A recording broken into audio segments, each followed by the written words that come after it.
We are a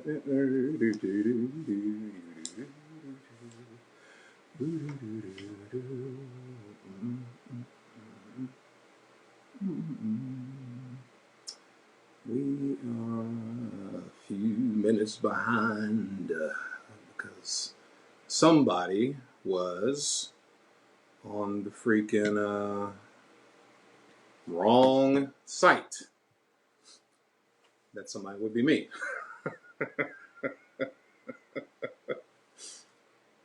So I don't know who was able to see the first 11 minutes. So I'll just pretend like nobody was able to see the first 11 minutes. Welcome to the Synopsis. I'm Sherman Urquhart, your host, certified life coach. And one of the things I enjoy about doing that is, as people organize their thoughts and organize their lives and get things together, there's a sort of wave of relief that you can see come on them. And that in itself is fulfilling. But welcome to the show. Thanks for watching, folks who are just coming in. Hopefully everybody can see me. If you can see me and hear me, or if you have a problem seeing or hearing this microphone, please let me know. Hello, how you doing? Oh, you didn't see it? Yeah. Hey, y'all, what's going on? Okay, so here's, so I don't know what happened before. So I guess nobody was able to see it before. I don't know what happened with it on Facebook Live. Anyway, hope everybody is doing okay. We'll go ahead and get started. It is July 19th. And why is that relevant? Things before we get into remembering the civil rights titan, Representative John Lewis, passed away this weekend, and everybody's talking about it. And even if you didn't know, I feel for the young people. Try to let them know. Y'all need to know who John Lewis is. You need to know who he is, just like you need to know who Martin Luther King is, or Malcolm X, or Rosa Parks, whoever. But he's such a great man and sacrificed so much for the greater good and for humanity, and still said the same things right before his death that he was saying at 23 when he gave one of the keynotes at the March on Washington. But we'll talk more about John later. Rest in soul, rest in peace. Thoughts and prayers go out to his family and friends. But on July 19th, 1969, this is the day that Neil Armstrong and Edwin Buzz Aldrin and Michael Collins were able to achieve orbit around the moon on that day. 1848, a pioneering women's rights convention was held in Seneca Falls, New York. So it was, as the nation was struggling to define itself in the early to mid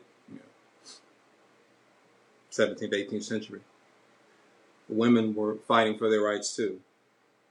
In 1944, in the Democratic National Convention, was FDR, President Franklin Delano Roosevelt, accepted the nomination. Of course, would go on to be president through World War II, and with this famous line, "There's nothing to fear but fear itself."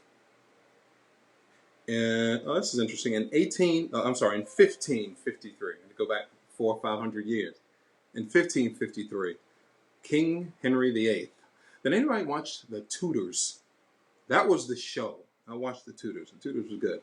So in 1553, on this day, Henry VIII's daughter Mary was proclaimed Queen of England after Lady Jane Grey was deposed as a so-called 9 days queen. Mary had her thrown in the Tower of London for high treason, but Mary initially spared Jane's life. But I don't know if this part was on the show or not, but I do remember Jane Grey on the show. But later, Mary would see Jane as a threat, and unfortunately, Jane and her husband were executed the next year in 1554. But in Black history, Mrs. Patricia Roberts Harris in 1982 became the first full-time African-American woman professor at GW National Law Center. Great accomplishment for her. So a few things happened. A lot of things happened this week. I was taking a look at Vice President Biden's plan. If you go to his website, they have got a plan laid out for almost every facet of American industry, from transit to power sector, buildings, housing, innovation, agriculture and conservation, environmental justice, and it just goes railways. It just goes on and on and on. $2 trillion investment in a new climate agreement, a new climate plan. So it's impressive. I mean, you know, you're going to vote for who you're going to vote for, but it's impressive to see how Vice President Biden and his team, and he's got the right people behind him who have the knowledge, the science, and the know-how to kind of tackle all of these issues and at least do something about them, I would think, rather than denying they exist, which is what the president seems to be doing. With no real plan laid out for the next 4 years as to what he's going to do. So, but that's a very interesting read on Joe Biden's plan there. If you get a chance to look at that, it's very interesting to see what they're going to do. And he's been on the attack lately for the president's, you know, horrible mishandling of this coronavirus, and everybody knows that, and everybody's saying that. So, you know, if polls show, I think it was 79%, the Wall Street Journal poll show that the country thinks we're headed in the wrong direction as opposed to the right direction. Biden holding almost double-digit leads throughout most of the United States, and then especially in key battleground states, at least a 9-point lead over President Trump right now. So you know how that's going to go, but whoever you plan on voting for, I know who most of my friends are going. All right, so yeah, make sure that person has a plan and is competent to carry out that plan and hold the office. We'll probably want to start there moving forward. Make sure the person is competent to hold the office, because these numbers just keep getting worse. There's no need to go over all of them, but I'll say that 2 million people worldwide that we know of that's listed there have recovered from the coronavirus. 2 million. That's the figure we'll go with today. But it's just a failure one after the next. Testing. So testing normally takes a lot of times 1 to 2 weeks to get a test back. If you took a COVID test, it takes a couple of weeks to get it back. By then, you know, you could have infected 100 other people. There's this new breathing test that's supposed to come out. It's like a breath test that provides almost instantaneous results. So that should be something cool too. It'll be a game changer if it gets approved and they can get going with it. But hospitals are at capacity, and man, physicians, more and more physicians are coming out, and organizations are coming out against these governors who are trying to keep these states open and and COVID parties. Young people, what are y'all doing? Having COVID parties to see if the virus is real? Well, one person went to one of those parties and died. You know, it's. I mean, sorry about that. I'm trying to say now. Yeah, those you can't really play with that sort of thing. I'm not sure what's going on. But they're having COVID parties to see if the virus is real. Schools. The way things are going now, if you have children who are scheduled to go back to school next month or the month after, are you sending your kids to school? I don't know if I'm sending that. My daughter's not going. She's 4, so she doesn't start until next year anyway. But I don't know. My son's going to high school, so I don't know how that's going to go. It better be safe, but I'm glad that schools are and localities are deciding on their own how they're going to open their schools, and if they're going to open their schools. A lot of superintendents and municipalities had already decided we're just going virtual. We'll just go virtual. That's what I was saying a while ago. Why don't people just go virtual? But then parents have to worry about daycare and all of that. And I know parents are kind of tired of kids being at home. Kids need that structure. They do need that social interaction that is important. So, but it has to be done safely, and it just, from where I sit, I just don't get why so much energy is being put into. I said it last week, opening a country instead of using that same energy and resources to ramp up adequate testing, contact tracing, and doing the things that would make it safe to open in the first place. So the economy is what you're concerned with. That's fine and everything, but who's going to go to work and it's not safe? Who's going to go to stores and shop and it's not safe? Some people will, but I don't think the vast majority will. Polls show that people are still at home trying to be safe. Most people, in the polls that I saw. So we just have to get, and scientists are saying it's not too late to try to turn this thing around and curb it, or we're going to be looking at 250,000 deaths by the fall, before the flu even hits.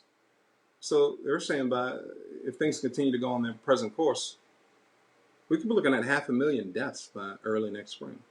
So this just has to turn around at some point, and I have a good feeling it will, but it'll be out of our hands. It won't be anything that we've done, I don't think. I guess we'll see. It complicates things with the Centers for Disease Control, who are now being told by the administration that they can no longer provide certain things on their website, and all the information about certain aspects of COVID are going to a government website, away, private, out of the sight of the American public. So how are we supposed to know what's happening? Health experts are concerned. Yeah. Well, they should be.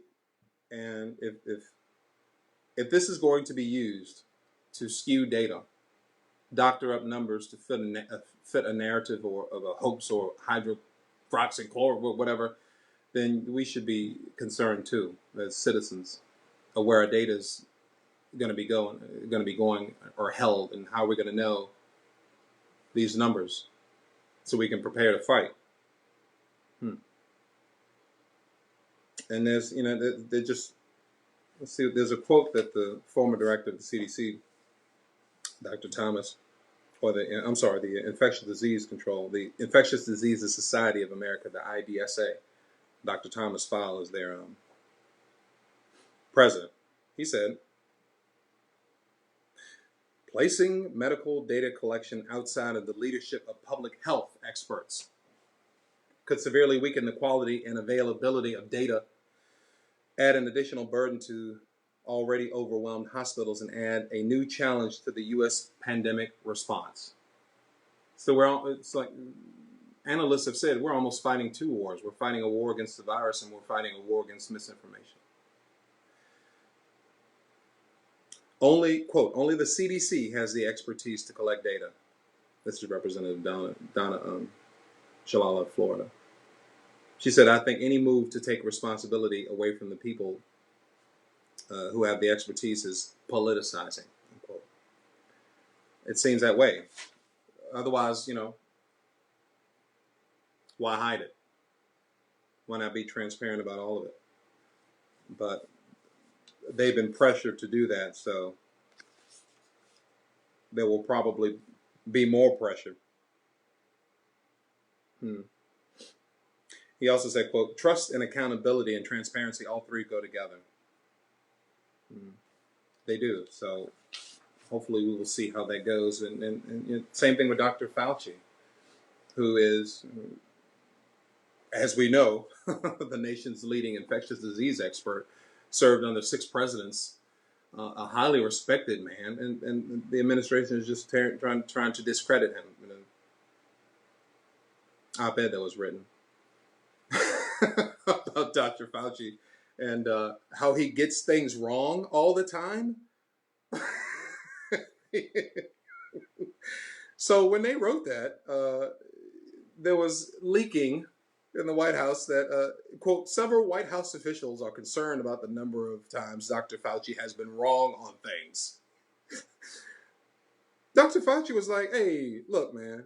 He said, quote, he couldn't, quote, figure it out in my wildest dreams why they would want to do that.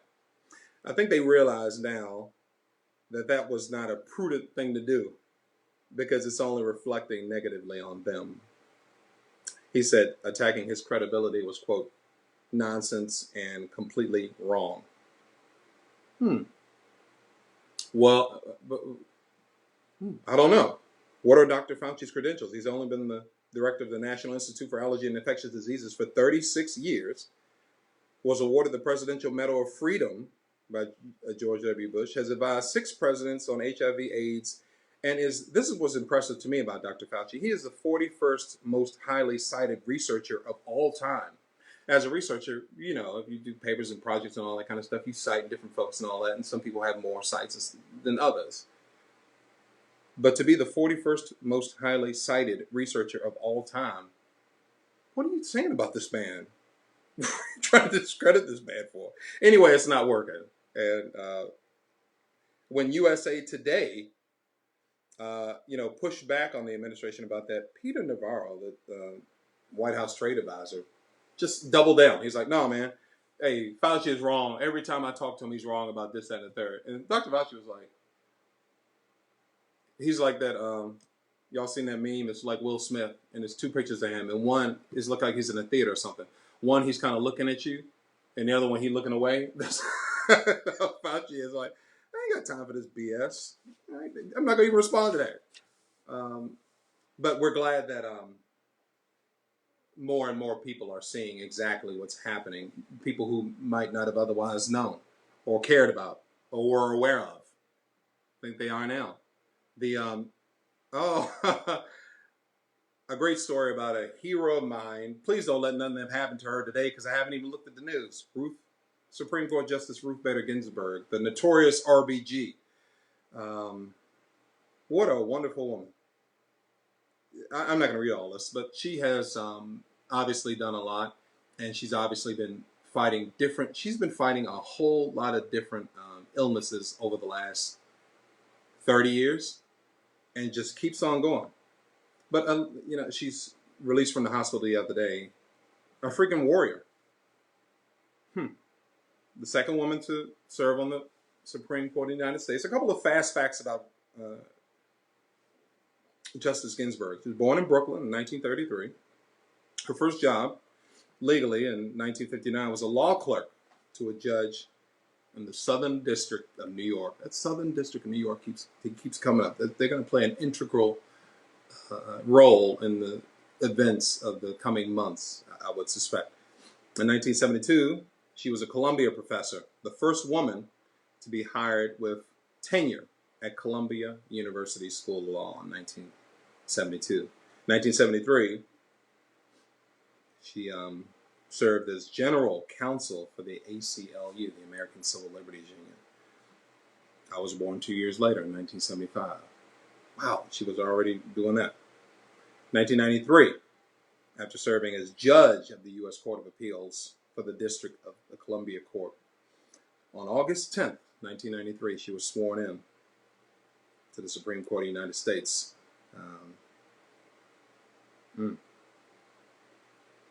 While I was embarking on my first year of college at Virginia State University. That's something. She replaced Justice Brian White. But she started having issues in 1999, it looks like, when she had successful surgery for colon cancer in 1999. In 2002, she was inducted into the National Women's Hall of Fame. 2009, she had surgery again for pancreatic cancer. It had come back. And 2014, she had a heart procedure and placed a stent in her right coronary artery. This is just the health thing she's gone through. In 2016, before the president was elected, there was an interview where she was asked about him after the Access Hollywood tape came out. I think so. She called him a, quote, faker. I remember that interview. And she apologized later, saying that those remarks aren't appropriate for a judge to make. In 2018, she had a fall, went to GW Hospital, fractured 3 ribs, and released the next day.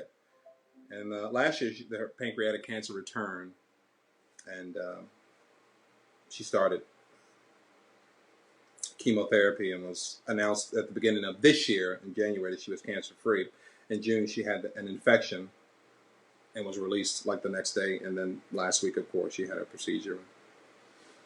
Was released too. So that's a warrior. So, prayers go out there to her. She says she wants to be on the bench for another 5 years. She said that in 2018. So she has no intentions of slowing down. She said that she would think about and consider retiring once she was, I'm paraphrasing, unable to perform the duties of the job anymore. She said, that's not now. I can still do it just fine, dog. So she ain't going nowhere. And if she were to retire, then I have a feeling that Mitch McConnell in the Senate would try to push through a conservative nominee to the court. So she's hanging on for a number of reasons, and I think that has something to do with it. And she's just a strong woman anyway. So prayers go out to her. I hope she has a good recovery, quick recovery. Really quickly about Tamar Braxton. I haven't seen today, but hopefully she's okay. Let's see what folks are saying. Oh, sorry, I didn't even see it on there. Hello. Yeah, right. So, prayers for her. Yeah, hopefully she's okay. How you doing? What's going on, James? What's going on, brother? It's good to see you, man. Hey, I was telling somebody about your jewelry the other day, man. Hey, Ira. I'm just saying hello to everybody. Ira, hello. Hey, Cam. What's going on? Yeah, exactly. Yep. I agree. Hey, Natasha. How's it going? Yes. Uh-huh. Definitely. So prayers go out to her, and prayers go out to Tamar Braxton, who, had looks like she had a suicidal event. It looks like with alcohol and prescription pain medication. Looks like prescription pills. So I didn't know a lot about the story. I used to watch the Braxtons. I used to watch that show. My wife liked it, so we would watch that show. And then Tamar and her husband had a show, I believe, and I saw that the producer guy. They had a show for a while, and I think they divorced, and they had a son. So I watched a little bit of it, and then I hadn't been kind of out of the loop. But her voice hasn't been talking about can sing. Tamar Braxton can sing, but she, I was reading why she wrote a letter to WeTV a few weeks before complaining about unequal pay, and she was saying that her white counterparts were making like 16 times more than she was, and that she was upset with the station for taking away their creativity, I believe, and she said all they were successful in doing was, quote, destroying a great black family. So I don't know the status of the show. I hope she's okay. I don't know if she's still in the hospital, but our thoughts and prayers go out to her too, that there is some help that she would probably benefit from. So hopefully she can get that and be okay, for her family and her son. So our prayers go out to her that she'll get that help. Excuse me. Same with Kanye West.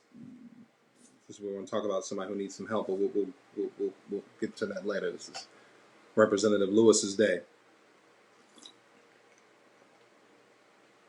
And Reverend C.T. Vivian, who also passed away too, two civil rights giants. John Lewis, born in a small town in Alabama, Troy, Alabama, was early on attracted to the civil rights movement. And I think at 17, he met Rosa Parks, he said, at one time. And the following year, when he was 18, he met Dr. Martin Luther King, and at that point he was like, well, there is an inequality that you can cut with a knife in this country, and we just have to do something about it. And he took up that mantle to do that, and him and some other students started protesting and sit-ins, and started a group called the Student excuse me, the Student Nonviolent Coordinating Committee, or what was known as SNCC. And they did sit-ins and protests and all of those things. And he got with Dr. Martin Luther King. And, of course, he was one of the 13 original Freedom Riders. Yeah. Spoke at the March on Washington, and Bloody Sunday, when John Lewis led several hundred people across the Edmund Pettus Bridge, or whatever it's called. We're going to change that name too to the John Lewis Bridge. They're going to do that hopefully. But led hundreds of non-violent protesters across that bridge so they can come down and register to vote. And of course, we all know what happened. They were met with state troopers, dozens and dozens of them, who effectively beat them back and beat them up and bloodied them up. And, you know, John Lewis got his skull fractured that day, he talks about. And they called that Bloody Sunday. But the thing about it was that the TV cameras were rolling, so the whole world was able to see the carnage and felt a sense of embarrassment and humiliation that this had gone on this far and had nothing been done about it. So within, days, weeks after that, President Johnson, Lyndon Johnson,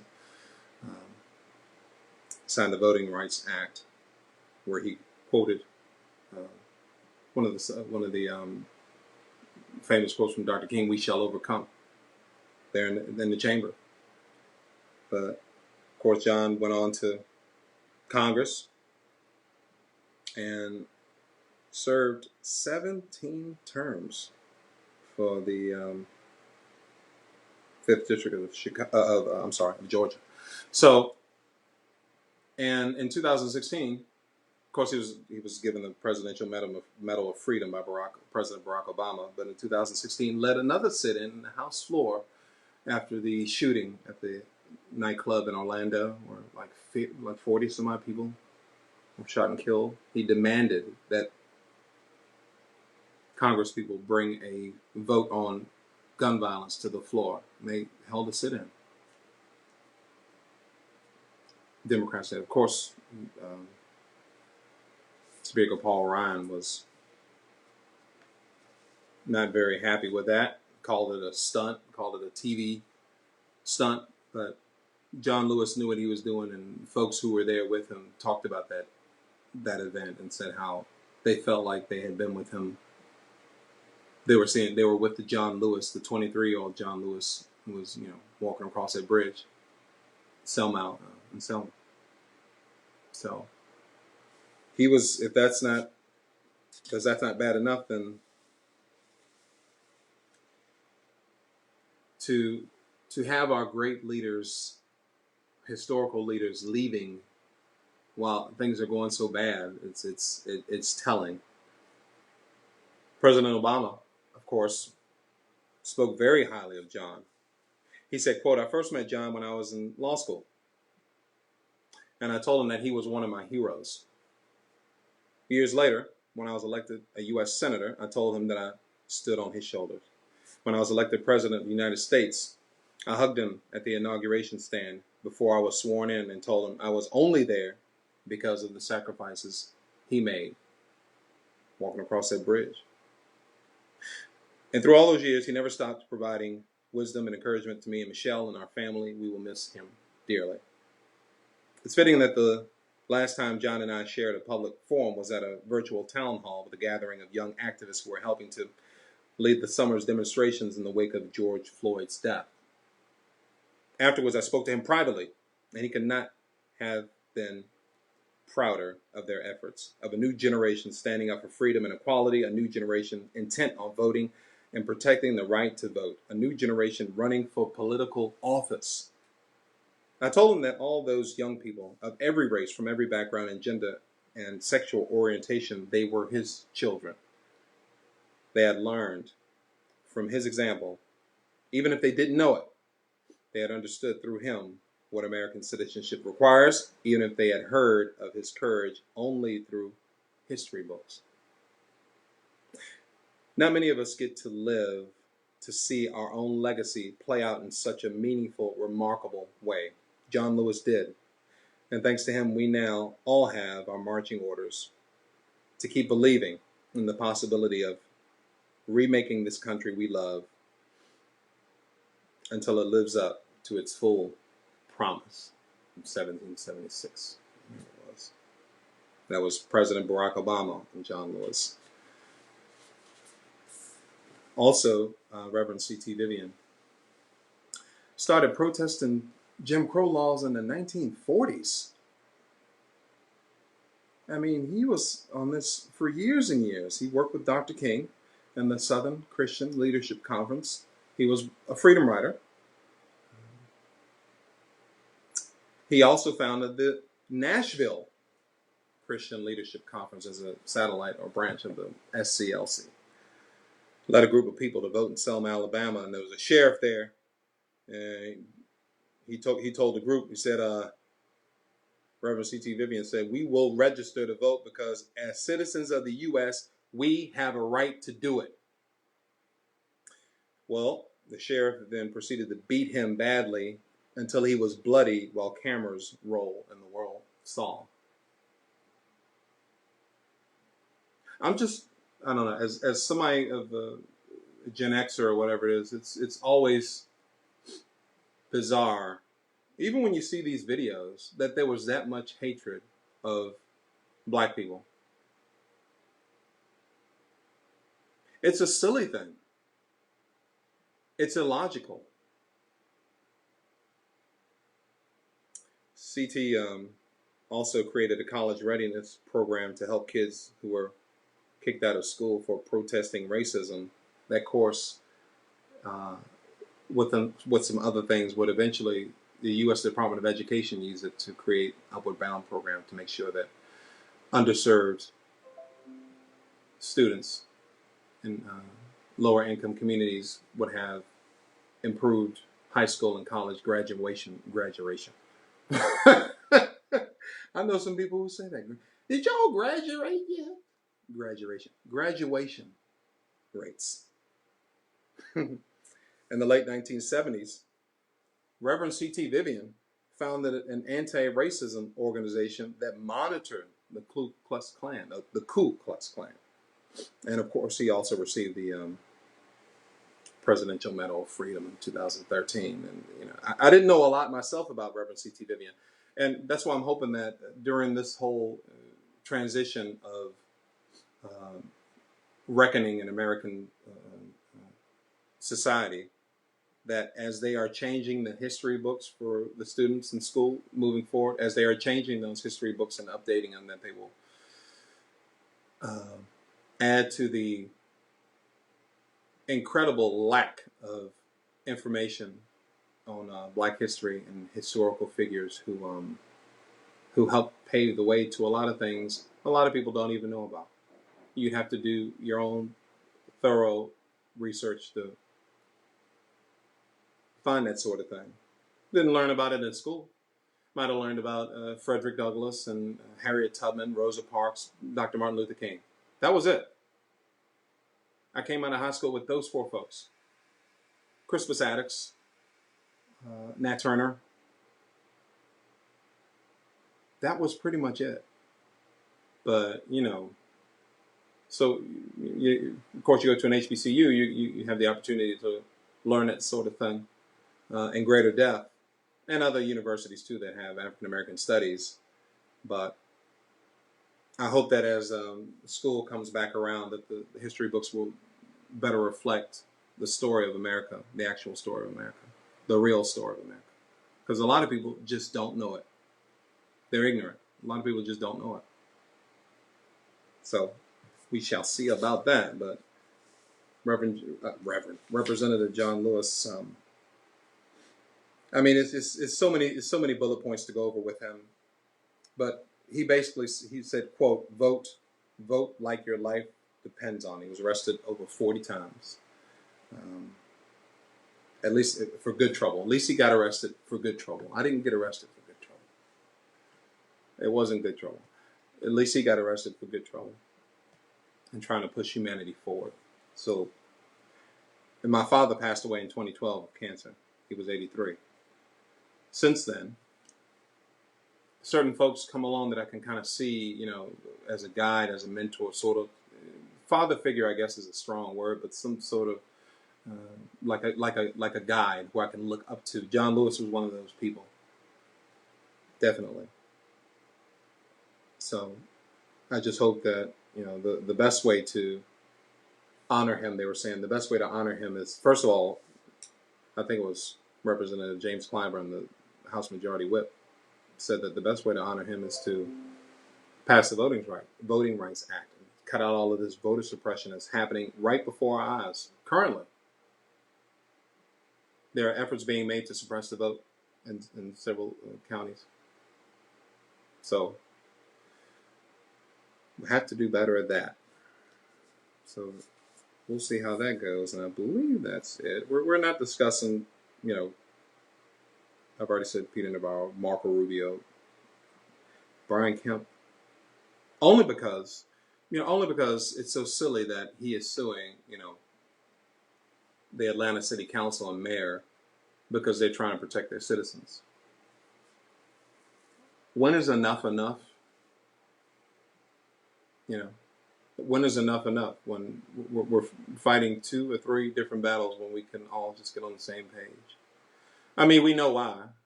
If you read anything, you know why he did that. It was personal. You know why he's doing it anyway. He's probably sour anyway because he got thrown under the bus by the same man he was working so hard to prop up.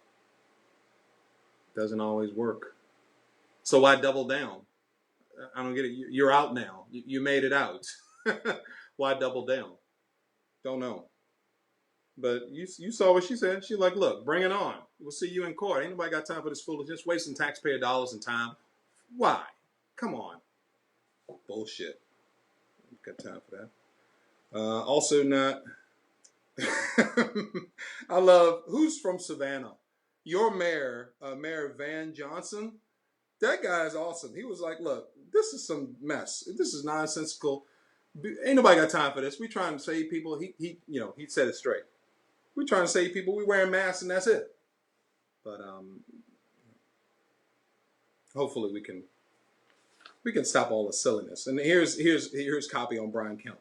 I'm not reading that. You know what this is? Lastly, there was a whole. So the president did an interview this morning on Fox News with Chris Wallace, and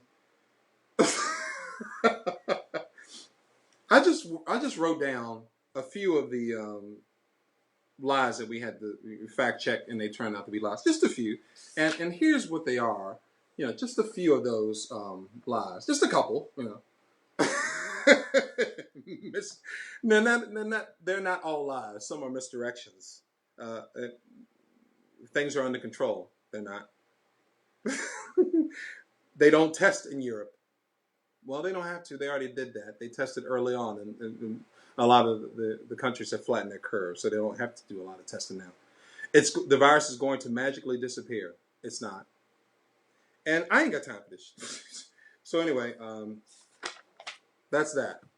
But we'll just continue to stay hunkered down and be careful as you go out and wash your hands and socially distance. And states are having to roll back because people are just not.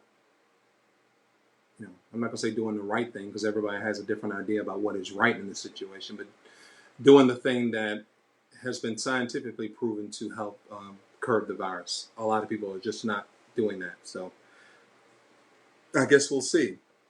But as for me in my house, it's March in here. It may as well be March 28th.